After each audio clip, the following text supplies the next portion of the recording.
My name is Isabella Miller, 31 years old, a marketing consultant who thrives on order, precision, and knowing exactly where I stand.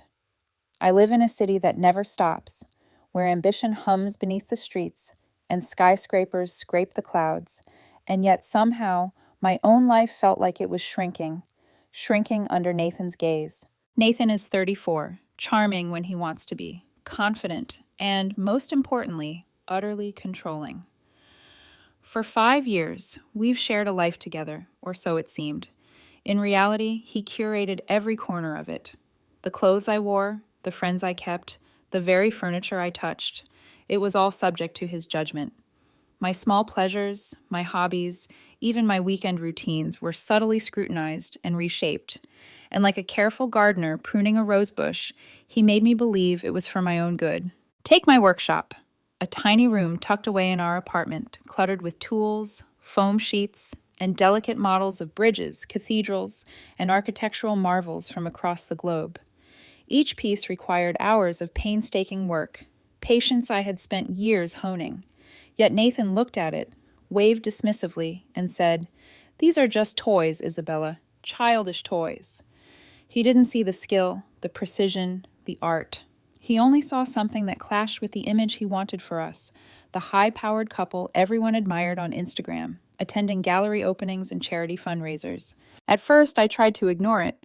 I reminded myself that he was successful, worldly, and undeniably persuasive.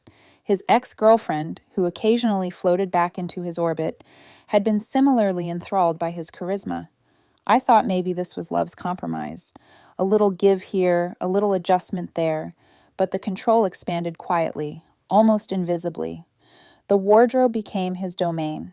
Friends who didn't align with his image slowly faded from our lives. Even our living space, where I once felt free, was now a carefully orchestrated tableau of his choosing. My tastes, my decisions, my very independence, traded for harmony, and I went along with it, mostly because confrontation was exhausting, and peace felt like survival. I became the classic frog in slowly boiling water. Only now, looking back, I realize I was learning to survive in someone else's kitchen while he dictated the temperature of the stove. Despite the suffocating control, I found solace in my models. Golden Gate, Sydney Opera House, intricate bridges of steel and wire, I built them meticulously, layering patience over ambition, dedication over doubt. But Nathan's words always echoed, even when he wasn't there. He didn't just dismiss my hobby, he dismissed me. It had been like this for years. The subtle undermining, the friendly advice, the constant correction framed as improvement. Friends would compliment me, and Nathan would add a qualifying remark, dampening my achievements. Well, yes, but you did need my help on the Johnson campaign.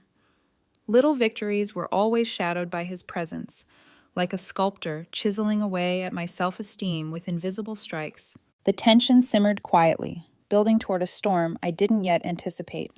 The first tremor arrived, with a call from my boss, Mr. Davies, a promotion. Not just any promotion, a chance to lead the European headquarters' flagship bridge project for 2 years. 2 years, a career-defining opportunity. My heart raced the moment I hung up. This was the culmination of years of dedication, late nights, and precise work. For a moment, I let myself imagine freedom. Imagine a life where my decisions, my work, and my worth were validated on my terms. But then came the thought of Nathan, the man who made me doubt my own taste in clothing, my own social choices, my own passions. How would he respond to this leap, to this audacious independence? The answer was terrifyingly predictable. When I shared the news, I expected celebration, perhaps a hint of pride. Instead, I got the frown of logistical annoyance. He didn't even look up from his tablet. "Europe? 2 years?" he asked, with the faintest edge of disdain. "That's inconvenient. We'll have to find new contacts, rearrange everything. That furniture, you'll have to store it. And our social calendar? Nightmare." I felt my pulse quicken, the familiar tightening in my chest, the one that came when he was dissatisfied. I tried to speak cautiously, testing the waters. Maybe I could go alone for the first few months, settle in, get the lay of the land. Nathan's laugh was short, sharp, a sound that cut through the room and lodged itself in my chest. Go alone? His voice dripped with disbelief. Please, Isabella, you'd never survive without me. You can't even manage your own meals or coordinate your schedule without me overseeing it. Don't be ridiculous. And just like that, a single sentence boiled over everything I had tolerated for 5 years. Every belittling remark, every subtle manipulation, every day of quiet erasure. The water reached a rolling boil. In that moment, I saw Nathan clearly, not as my partner, but as a man who measured love in control, whose affection was conditional on compliance. He didn't see me. He saw a dependent, a project, a puzzle to manage. But something unexpected happened. A strange calm settled over me. The anger, the resentment, the years of swallowed arguments crystallized into something cold, precise, and unyielding. I looked at him and said quietly, almost to myself, "Is that so?" He didn't notice the shift. I nodded, letting him continue his planning, his scheming. Behind that calm exterior, I was already mapping my escape. Step 1, my professional life. Step 2, my personal autonomy. Step 3, reclaiming my passion and my dignity. Every careful decision I had ever made, every moment of silent endurance, had been preparation for this moment. I would leave, yes, but not in haste. I would leave with precision, planning each move like one of my models, ensuring that nothing, not even Nathan, could touch the life I was about to build for myself. The first step, I realized, would not be moving abroad or securing my promotion. It would be remembering who I was before he dictated the terms of my existence. And that remembrance would be my compass. The morning sunlight spilled through our living room, hitting the polished surfaces Nathan insisted on maintaining. I gripped the envelope from Mr. Davies, my fingers curling around the weight of my life-changing opportunity. Europe. 2 years. A chance to lead a bridge project that was the crown jewel of our company. I could feel the pulse of possibility thrumming through me. I rehearsed the words in my mind, careful not to let anticipation or excitement show too soon. Nathan had a way of turning pride into a weapon, of measuring every success against his own value system. I imagined his face, initially approving, then dismissive, finally scornful. And yet, I had to tell him. He was, after all, my partner, or at least, the man who had claimed that title for 5 years.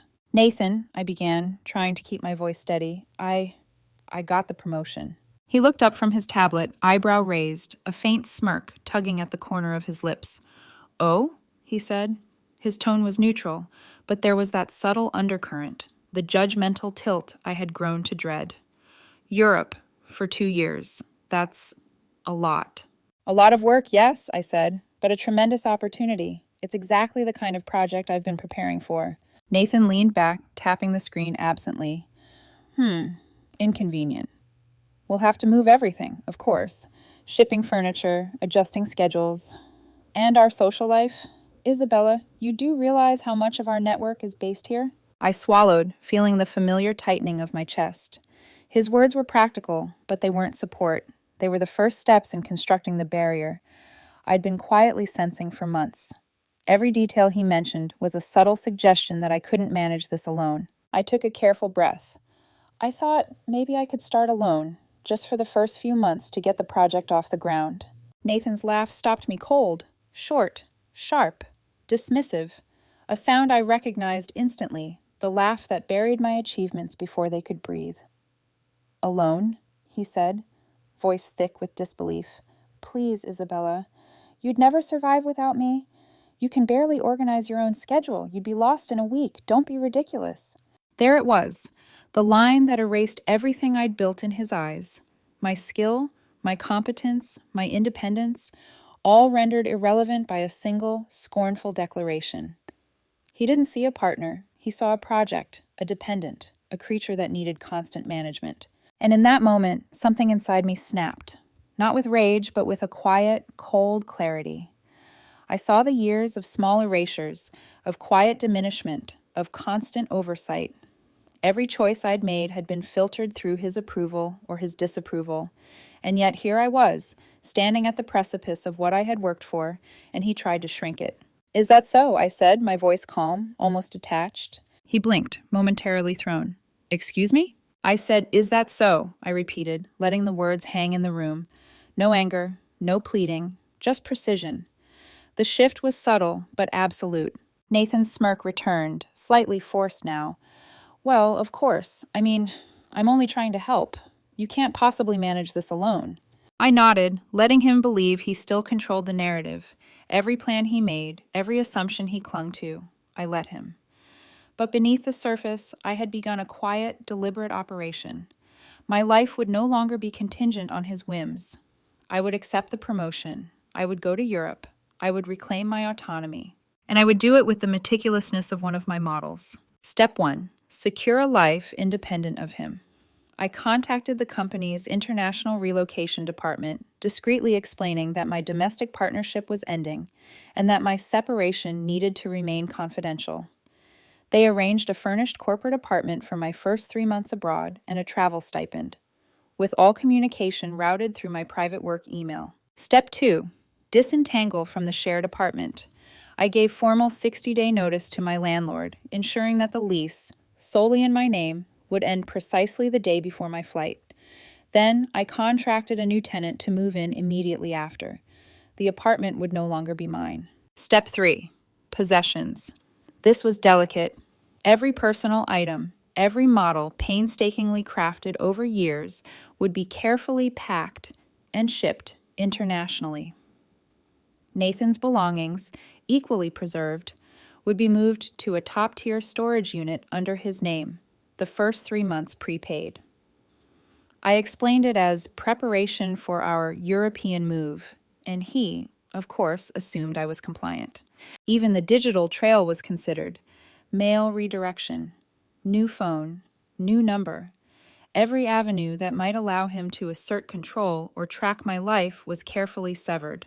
And all the while, Nathan remained blissfully unaware, consumed with imagining our joint European debut. Oblivious to the truth. I was executing the most precise and silent disentanglement of my life he could never anticipate. Packing my architectural models became almost therapeutic. Each bridge, each tiny window and arch, wrapped in foam and secured in crates, felt like reclaiming a piece of myself. When Nathan peeked into the workshop, he waved dismissively. "Still playing with your little toys? I need help with the color palette for the new living room." I smiled faintly, voice neutral, just securing my papers. I didn't argue, I didn't explain. I simply carried out the plan that would render every control he ever exerted obsolete. It was strange, liberating, and terrifying to realize that for the first time in years, my life was entirely, unquestionably mine to steer. The promotion, the European assignment, the silent disentanglement, all of it would converge to show Nathan exactly what autonomy looked like. And it was exhilarating. The countdown had begun. Every detail meticulously aligned, every step deliberate. The journey from dependence to independence had begun, and I was ready. The apartment hummed with the quiet tension of normalcy. Nathan flitted from one task to another, oblivious, while I orchestrated an entirely different reality behind the scenes. Outwardly, I remained the supportive partner, helping him pick paint colors, discussing layouts, smiling at his logistical plans, but inwardly, I was already building a life that required no one but myself. I called it my parallel worlds. In one, I was the compliant girlfriend, nodding and taking notes. In the other, I was a strategist, a planner, a woman reclaiming every square inch of her existence. The exhilaration came not from confrontation, but from control, the control that had been denied to me for years. Step 1. The new life. I contacted the international relocation team with careful phrasing. My relationship was ending, but I requested discretion. They delivered a furnished corporate apartment in a sleek European district, 3 months fully covered, all communications routed through private work channels. No forwarding emails, no accidental notifications, just a clean slate. Step 2. The old life. I formally notified my landlord, whose name alone was on the lease, giving 60 days' notice. The lease would end precisely on August 15th, the day before my flight. A new tenant was ready to move in the next day. The apartment I had called home, that had been the stage for Nathan's control, would cease to belong to me. Every corner he thought he dominated would soon belong to a stranger. Step 3. The possessions. This required the precision of a civil engineer building a bridge or a miniature architect handling delicate models. My models, meticulously built over years, the Pont de Normandie, tiny facsimiles of cathedrals, bridges that seemed impossibly delicate, were carefully wrapped, cushioned with custom foam, and crated for international shipping. Every personal belonging was accounted for. Nathan's belongings, too, were packed, but into a separate storage unit, climate-controlled, under his name, prepaid for 3 months. I explained it simply as preparation for a European move, and, as expected, he barely glanced at the details. He was so wrapped up in imagining our new life that he failed to notice the truth. He was no longer part of mine. Step 4. The digital trail. I redirected my mail. I purchased a new phone with a new number, activated to go live the moment I departed. My old devices would vanish, my communications would vanish, and the access he had wielded for 5 years would dissolve. Evenings were the most therapeutic. While Nathan scrolled through European apartment listings, I packed my models, each piece a quiet defiance. The smallest details mattered. Each window, each arch, each wire bridge that had taken hours to assemble was wrapped as if it were the cornerstone of my freedom. When Nathan wandered into the workshop one evening, he frowned at the crates. "Still playing with your little toys?" he asked, the words dripping with the same condescension he always carried. I kept my voice neutral, calm, just securing my papers. His eyebrows rose slightly, and he left without another word. In that moment, I felt a surge of triumph so quiet it was almost imperceptible. He had no idea what was coming. He thought he was still orchestrating everything. He was oblivious to the fact that every step I took was silently severing the strings he had used to control me. For weeks, I lived in this dual existence. I laughed at his jokes, offered help with color swatches, and nodded at his plans for our joint European debut. Behind closed doors, I coordinated movers, confirmed insurance, and arranged for my models and belongings to travel safely. Each night, I reviewed checklists as precise as a blueprint, making sure no detail was overlooked. I even documented everything. Contracts, storage unit agreements, shipping invoices, everything. Should Nathan ever challenge me, there would be proof. I had spent 5 years being underestimated. Now, I would leave nothing to chance. The thrill wasn't in a rebellion. It was in self-reliance. I realized I had spent years performing a careful balancing act, allowing my independence to exist only within the narrow confines he permitted. Now, I was building an architecture of freedom, where the only person I answered to was myself. I remember one night in particular. The apartment was quiet. Nathan out at a social event he had orchestrated himself. I crouched over the crated Pont de Normandie, tracing my fingers over the delicate arches, and for the first time in years, I felt clarity. Each piece symbolized patience, precision, and foresight. The very qualities Nathan claimed I lacked. Yet here they were, tangible proof of my capability. I whispered to myself, almost as if testing the sound, "I can do this. I will do this." And then came the day when all preparations converged. The movers arrived. Crates were labeled, packed, and ready. Nathan assumed it was part of our joint preparation. He watched, oblivious, while I executed a plan he couldn't even imagine. The apartment, once a stage for his control, had become my chessboard, and I was finally moving the pieces with precision. Every action was deliberate, every step silent, until the day I would vanish from his life completely. By the time my flight approached, I was no longer the Isabella who had bent beneath his expectations. I was the Isabella who had quietly rebuilt herself piece by piece, model by model, plan by plan. And Nathan, still confident, still smug, had no idea that the life he thought he controlled was slipping from his fingers. August 14th arrived with a quiet finality. The movers had come and gone, each crate labeled with precision. My belongings destined for Europe. Nathan's carefully stored in his climate-controlled unit.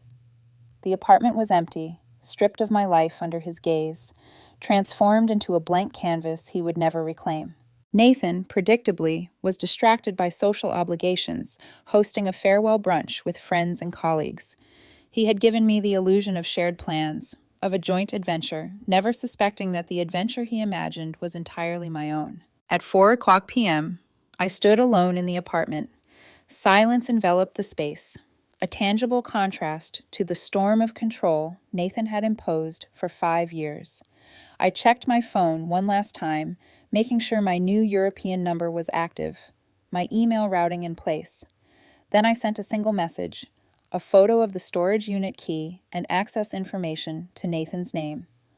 The truth, so carefully orchestrated, was now formally acknowledged. I stepped outside, letting the city's rhythm wash over me one last time.